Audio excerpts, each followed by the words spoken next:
അണ്ണാ DHRM party സംസ്ഥാന executive യോഗം ചേർന്നു. പാർട്ടിയുടെ 5ാം സംസ്ഥാന സമ്മേളനം ജൂലൈയിൽ നടത്താൻ യോഗം തീരുമാനിച്ചു.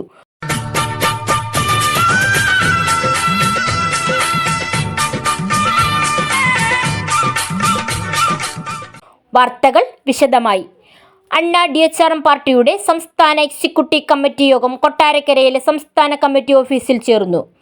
പാർട്ടിയുടെ 5ാം സംസ്ഥാന സമ്മേളനം ജൂലൈ 24, 25, 26 തീയതികളിൽ കൊല്ലത്ത് നടത്തുവാൻ യോഗം തീരുമാനിച്ചു. ജൂലൈ 24-ന് പാർട്ടി സംസ്ഥാന ഓഫീസിൽ പതാക ഉയർത്തുന്നതോടെയായിരിക്കും സമ്മേളനത്തിന് തുടക്കമാവുക. 25-ന് നടക്കുന്ന പ്രതിനിധി സമ്മേളനത്തിൽ പാർട്ടിയുടെ പ്രവർത്തന പദ്ധതി രേഖ അവതരിപ്പിക്കും. 26-ന് നടക്കുന്ന പൊതുസമ്മേളനത്തിൽ വിവിധ രാഷ്ട്രീയ കക്ഷി സാംസ്കാരിക നേതാക്കൾ പങ്കെടുക്കും. എക്സിക്യൂട്ടീവ് കമ്മിറ്റി യോഗത്തിൽ പാർട്ടി സംസ്ഥാന ജനറൽ സെക്രട്ടറി സജി കൊല്ലം അധ്യക്ഷത വഹിച്ചു. സാമൂഹ്യ ജനാധിപത്യം സാധാരണക്കാരിലൂടെ നടപ്പിലാക്കുക എന്ന തത്വണ്ണന്റെ സ്വപ്നം യാഥാർത്ഥ്യമാക്കുന്ന വേദിയായി സംസ്ഥാന സമ്മേളനം മാറുമെന്നും ദലിത് രാഷ്ട്രീയം മുന്നോട്ട് വയ്ക്കുന്ന അണ്ണാ DHRM പാർട്ടിയെ ഇതര രാഷ്ട്രീയ മുന്നണികൾക്ക് അവഗണിക്കാനാകില്ലെന്നും സജി കൊല്ലം പറഞ്ഞു.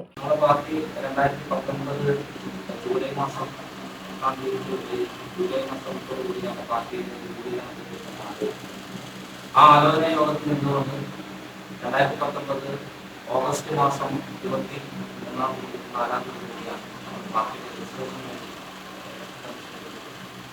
ഏകദേശം 1 മാസത്തെ നീണ്ട തത്വപാഠങ്ങളിലൂടെ പാർട്ടിയുടെ ഔദ്യോഗികമായി അണ്ണാ DHRM പാർട്ടി എന്ന് പറയുന്ന അണ്ണാ ഡെമോക്രാറ്റിക് പാർട്ടി എന്ന് പറയുന്ന ഈ രാഷ്ട്രീയ പാർട്ടി കേരളത്തിൽ അൺറെക്കഗ്നൈസ്ഡ് രജിസ്റ്റേർഡ് പാർട്ടി എന്ന രീതിയിൽ പ്രവർത്തനം നടത്താനുള്ള പൂർണ്ണ സാമർത്ഥ്യം പാർട്ടിക്ക് അംഗീകാരം കിട്ടുന്നത് 2020 മാസം 8-ാം തീയതി. അപ്പൊ അതിന് മുന്നോടിയായിട്ടുള്ള യോഗം പാർട്ടി പ്രവർത്തനം ഈ യോഗം സംസ്ഥാന സമ്മേളനം ഏതൊക്കെ വിധേയനം നടപ്പിലാക്കണം, അതിന്റെ എല്ലാ അംഗങ്ങളെയും പൂർണ്ണമായിട്ടുള്ള അതിനപ്പുറം ഓരോ ആൾക്കാരുടെ അഭിപ്രായങ്ങൾ ഇതെല്ലാം ശ്രദ്ധിച്ചു ഏറ്റവും വിപുലമായ തരത്തിൽ ചെയ്യുന്ന 5ാം സംസ്ഥാന സമ്മേളനം നടത്തുക ലക്ഷ്യമാണ് മെയിൻ അജണ്ടയായിരുന്നു. പാർട്ടി സംസ്ഥാന പ്രസിഡന്റ് ഉഷ കൊട്ടാരക്കര സ്വാഗതം ആശംസിച്ചു. സംസ്ഥാന working president Sathyaneshan Ernakulam, treasurer Shanmughan Paravur, സെക്രട്ടറിമാരായ സിബു കാരങ്കോട്, ശിവഗാമി പത്തനംതിട്ട, രേഷ്മ കരിവേടകം, സാമുവൽ ജോർജ്, ലിസി കുമിൾ, ബൈജു പത്തനാപുരം, വൈസ് പ്രസിഡന്റുമാരായ രതീഷ് ശാസ്താംകോട്ട, പ്രവീൺ കലക്കോട്, സിന്ധു പത്തനാപുരം, അശ്വതി ഇരവിപുരം, ഉദയൻ പൂതകുളം എന്നിവർ സംസാരിച്ചു.